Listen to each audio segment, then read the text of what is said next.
Salam, peace be upon you. My name is Mohammed Layiq Sediqi, the father of Holophase. Part 71: How to read the universe like a text. Remember the language we are learning. There is one field, phi, the holophase, one continuous cyclic movement from which all of reality unfolds. When phi begins to change, its first derivatives appear, and with them, the three dimensions show themselves at once: time as omega, space as k, and motion as v, built from both. Every higher derivative is a finer question about how phi changes, and each one casts three shadows together: a time shadow, a space shadow, and a motion shadow. These echoes mix and weave into one another, forming the patterns we call fields, particles, bodies, thoughts, and worlds. In this picture, everything that exists is a living tapestry of phi, endlessly echoing through its derivatives and their dimensional shadows.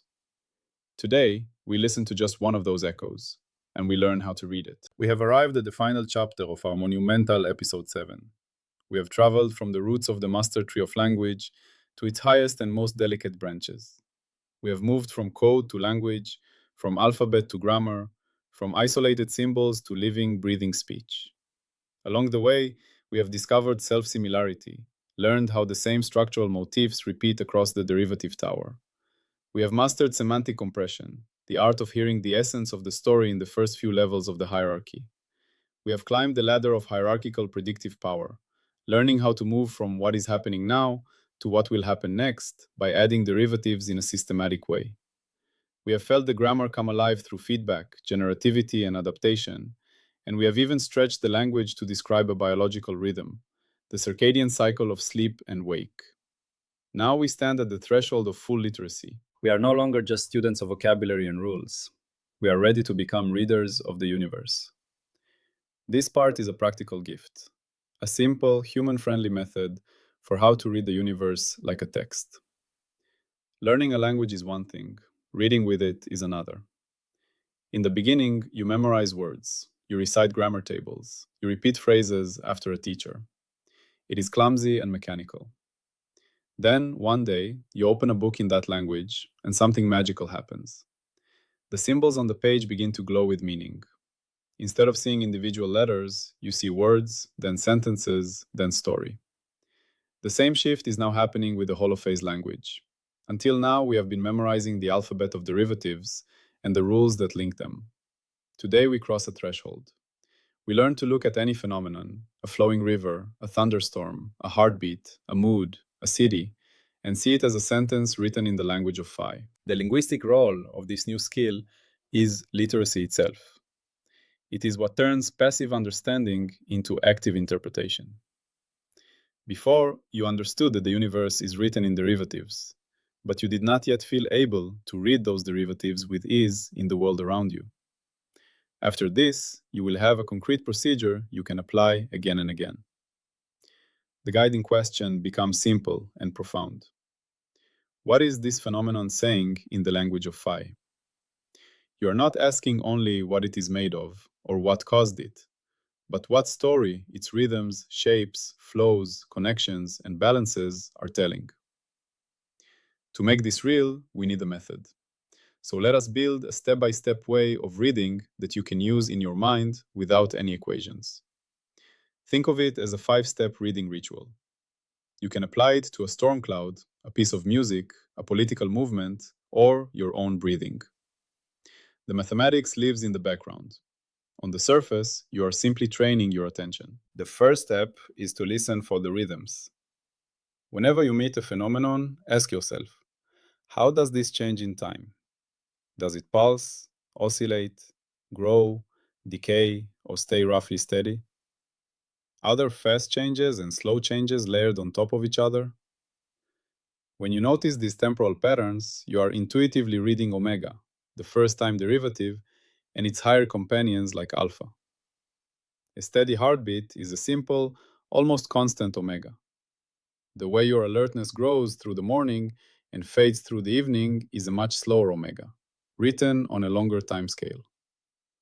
The sudden jolt of a startle response is a burst of high omega, a sharp spike of change. Even without numbers, you can feel whether omega is large or small, constant or varying, smooth or erratic. As you listen, you can also sense the second derivative, alpha, without naming it. When a song gradually accelerates, you feel that the rate of change itself is changing. When a car speeds up gently and then holds a constant speed, you feel a period of positive alpha, followed by alpha near zero. When an argument escalates quickly, the emotional omega rises and the alpha may be strongly positive. When it suddenly cools, alpha flips sign. All of this is temporal reading. You are learning to hear the verb tense and pacing of the universe's sentence, whether it is speaking in quick flashes, slow drawls, steady pulses, or sudden accelerations. The second step is to look for shape and structure in space. Ask, how is this distributed? Where is it high? Where is it low? Does it change gradually from place to place, or are there sharp boundaries? Are there repeating patterns like stripes, spots, spirals, grids, or waves? When you ask these questions, you are reading the spatial derivatives. The first spatial derivative is the gradient, k. A hillside rising from a valley is a gradient in height. A warm room with a cold window has a gradient in temperature. A city with a rich center and poor outskirts has a gradient in resources. The steeper the change, the larger the magnitude of k. Beyond the gradient lies curvature, the second spatial derivative. This tells you about peaks, valleys, ridges, and bowls. A hilltop where every direction slopes downward is a point of positive curvature. A saddle shape, curving up in one direction and down in another, is more subtle curvature. A smooth plane has almost no curvature at all. When you look at clouds and notice towering cumulonimbus with sharp edges and flat stratus clouds with gentle transitions, you are, in a qualitative way, reading curvature. You are seeing where the phi field, whatever it happens to be in that context, bends sharply or gently. The third step is to watch the motion. Once you have a sense of how something changes in time and how it is structured in space, you ask, how does it move, flow, or propagate? What is drifting? What is circulating? What is expanding or contracting? In Holophase language, this is where we read V, the velocity field built from omega and k. A river provides an easy example. Water flows downstream, faster in the middle, slower at the banks, swirling around rocks. That is a rich velocity field. Smoke rising from a candle has a gentle upward drift that becomes chaotic and curling. Cars on a motorway, people in a crowded station, blood in your veins, clouds in the sky, all of these are phi values being transported, reorganized, carried from place to place. Here again, you can read more than the first level. The way a flow spreads, focuses, twists, or breaks apart is encoded in derivatives of V. Divergence tells you where flow is spreading out or concentrating. Curl tells you where it is rotating. Shear tells you where neighboring layers slide past each other. You do not need the equations to see this. You only have to train yourself to notice, for example, whether the smoke is just rising or also rolling, whether the traffic is drifting smoothly or bunching into stop-go waves, whether the crowd's motion is calm or shows signs of vortices and jams. Motion is the active verb in the Holophase sentence, and by watching it, you learn how the story is being carried from one part of the world to another. The fourth step is to pay attention to special structures and connections, the topological features. Here you ask, are there knots, loops, defects, hubs, or boundaries that seem to have a kind of structural importance? A hurricane has an eye around which winds circle. That eye is a topological defect in the flow field. A crystal with a crack has a dislocation line where the regular pattern is broken. A social network has influencers and hubs where connections concentrate. A brain has regions that act as crossroads for many signaling paths.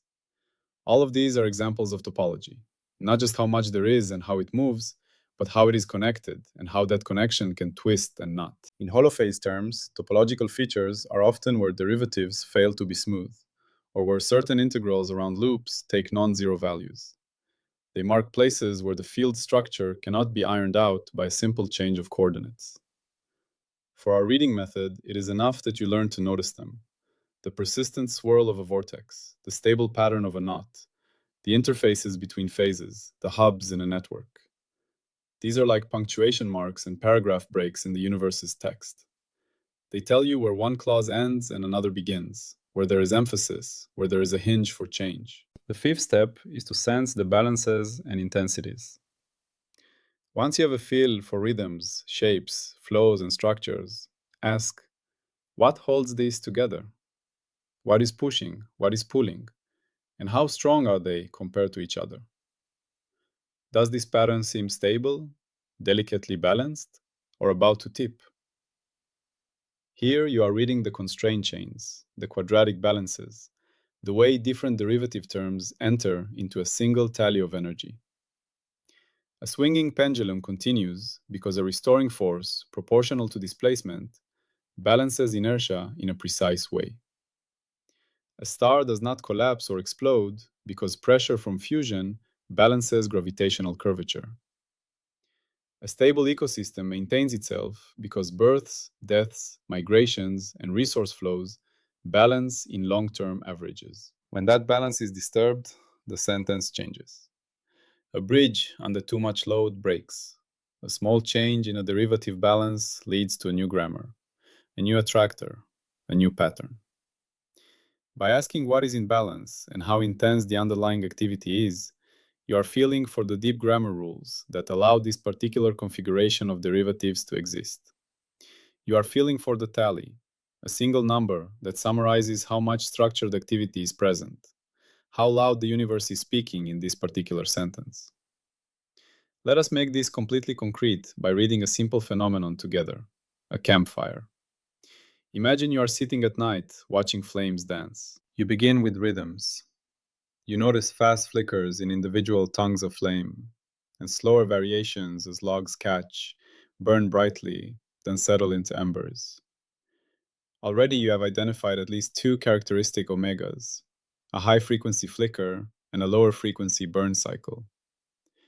You notice how sometimes the fire flares when a log shifts or a burst of resin ignites, and how at other times it calms into a steady glow. Those are changes in alpha, the acceleration of the overall intensity. Next, you look at spatial structure. You see a bright core and a fading halo. You feel with your skin that it is much hotter near the center than at the edge. That is a gradient, a strong K in the temperature field. You see sharp boundaries between flame and dark air, revealing regions where curvature is high. You notice that the logs form a kind of scaffold, creating spaces where air is drawn in and channels where flames rise.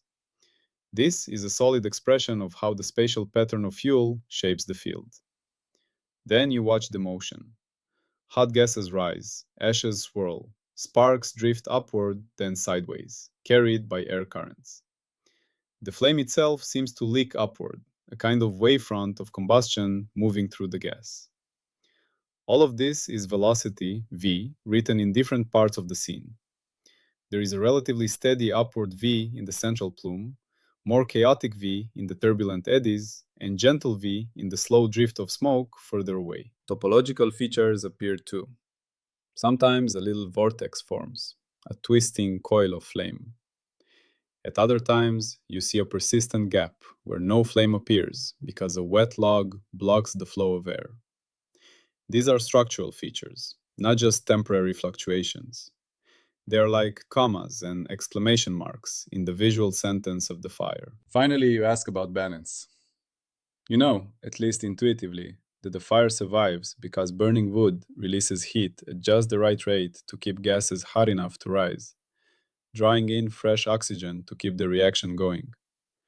If the wood is too damp, heat is lost to evaporation and the fire dies. If there is too little air, smoke thickens and flames dwindle.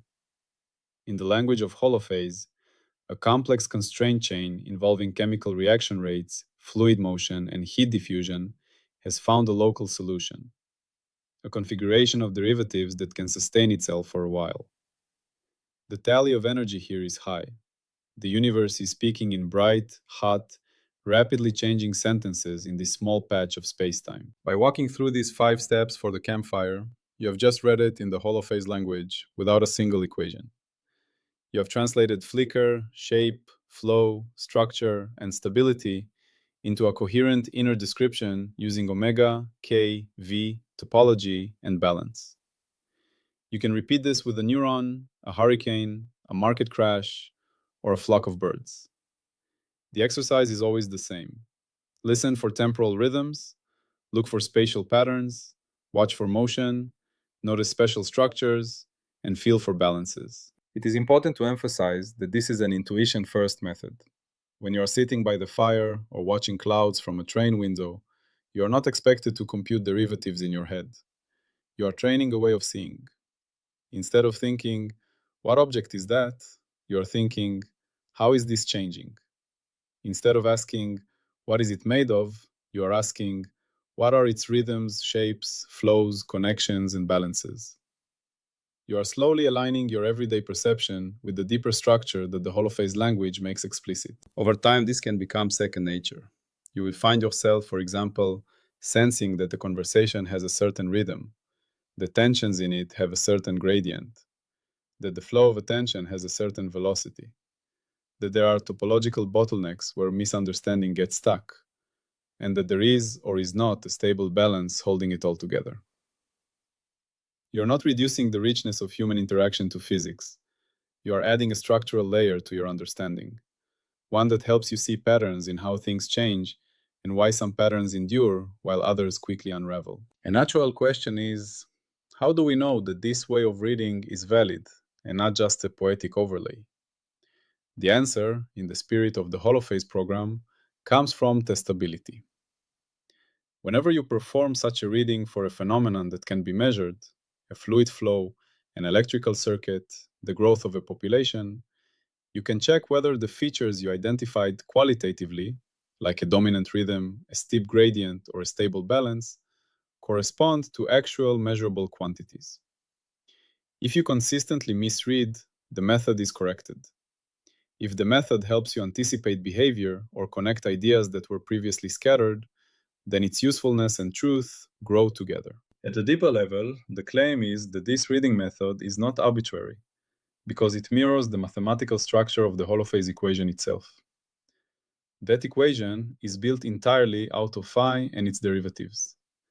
It combines them in constraint chains and terms that describe how patterns can exist, propagate, and transform. When you ask about rhythm, you are asking about time derivatives. When you ask about shape, you are asking about spatial derivatives. When you ask about motion, you are asking about velocities and their curls and divergences. When you ask about balance, you are asking about constraint chains. The reading procedure is simply the intuitive shadow of the formal framework. When you see this clearly, phi reappears in the center of the picture. We have not added new substances. We have only refined our ability to hear the speech of the one field. The campfire, the neuron, the thunderstorm, the heartbeat, and the thought are not written in different alphabets. They are different sentences in the same script. Each has its own flavor, its own context, its own meaning. Yet beneath that diversity, you are now able to see a unity of form. Everything that unfolds in time, space, and motion can be approached with the same set of structural questions. Before we close this part, let us zoom out and notice where we stand in our journey. The Holophase language is the one field phi and its infinite tower of derivatives, a living generative grammar for all there is. In Episode 7, we have moved from learning the letters to feeling the full architecture of the master tree.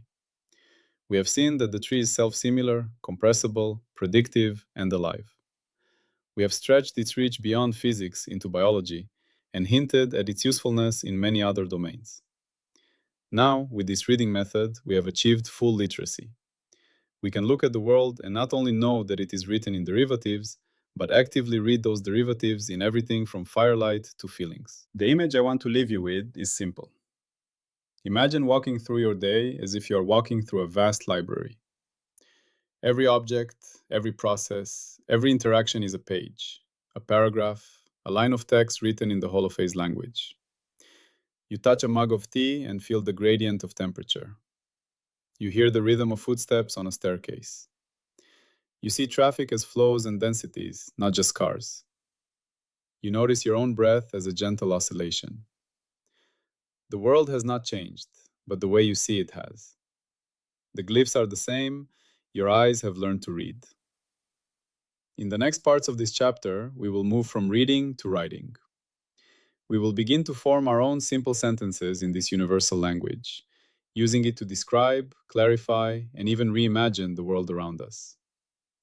But for now, let it be enough to know that you already hold in your mind the essential tools to read the universe like a text. You are no longer just a character in the story. You are a reader of the story. Salam, and peace be upon you. Before we finish, let us practice once more with a different kind of system. A single neuron firing in your brain. Picture a long branching cell with a rounded body, dendrites like a small tree crown, and a thin axon stretching away to connect with other cells. Start again with rhythm. Neurons do not fire at random. They have characteristic firing patterns. Some fire in regular bursts, some in rapid trains, some only occasionally. That pattern in time is their omega, their temporal signature. A neuron that fires 10 times a second has a very different omega from one that fires once a minute. Changes in that firing rate, such as a sudden ramp up when you see something surprising, are changes in alpha. A state of focused attention is a region of brain tissue whose neurons share a particular rhythmic code, while drowsiness corresponds to another. Now look at spatial structure. Voltage is not the same everywhere along the neuron. During a spike, a wave of depolarization moves from one segment of axon to the next. If you could freeze time and look only at voltage in space, you would see a bump in the middle and resting values ahead and behind. That bump has a gradient at its edges and a curvature at its peak. In 3 dimensions, across a patch of brain, you would see gradients where some regions are more active and others less so. These are spatial derivatives of a neural phi field, a map of electrical readiness spreading through tissue. Then attend to motion. The spike is not just a shape, it moves. It propagates down the axon at a definite speed. That propagation is a V built out of time and space, how quickly the spatial pattern advances in time. In a network of neurons, signals flow through many branches and loops, forming currents of activity that travel, collide, and fade. Topology appears as well. Each synapse, where one neuron connects to another, is a topological feature in the network. Some neurons act as hubs, connecting to many others. Some circuits form loops that sustain oscillations. Certain patterns of connectivity make it easy for activity to reverberate, while others damp it quickly. Finally, feel for balance. A neuron does not fire all the time because excitatory and inhibitory inputs, ion pumps and Lie currents, sit in a delicate equilibrium. When excitation briefly wins, a spike is generated. Then inhibitory forces and ion channel kinetics bring the system back. The tally of energy here is not about heat, but about how much ordered electrical activity is taking place, how strong and coherent the spikes are across populations of neurons.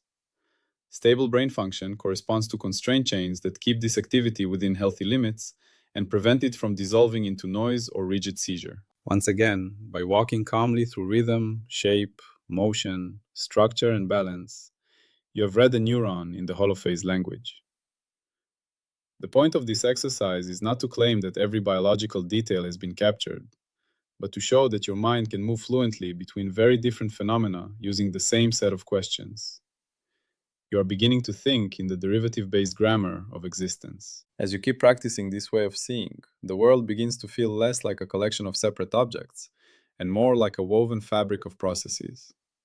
Instead of seeing a rock as something static, you glimpse a slow story of cooled lava, weathering, pressure, and crack formation, written in tiny omegas and gentle gradients.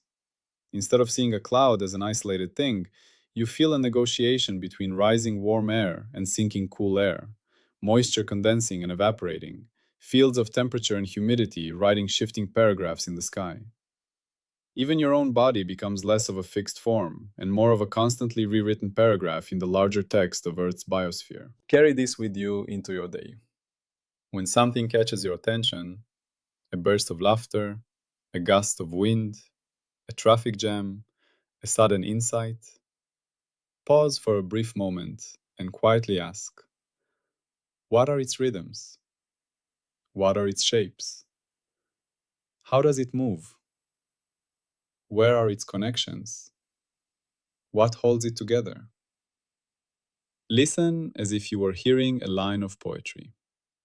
You may be surprised by how quickly the world begins to reveal itself as text, and how natural it becomes to read the universe in the language of Phi in every moment. Peace be upon you.